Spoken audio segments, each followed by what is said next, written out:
বলো, তুমি বলে দাও। কি রান্না করবে? কি ভালো পারো। মাছকে কড়া করে ভাজো, মাটনটা যেটা এনেছি ওটা একটু ঝাল ঝাল করো, আর বাসমতি চাল আছে না, ওটাকে একটু ফ্রাইড রাইস করো। তাহলে ফ্রাইড রাইস, মাটন আর মাছ ভাজা, আর সঙ্গে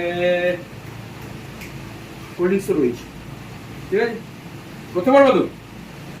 ওরা দিচ্ছে শুধু খাই খাই খাই খাই খাচ্ছে আর ফুলছে, খাসির মতো হচ্ছে। এই তো ভাবতেও পারি না ভাই, আর কি বলবো। ওরে বাবা, একবার বিদায় দিয়ে মা ঘুরে আসি।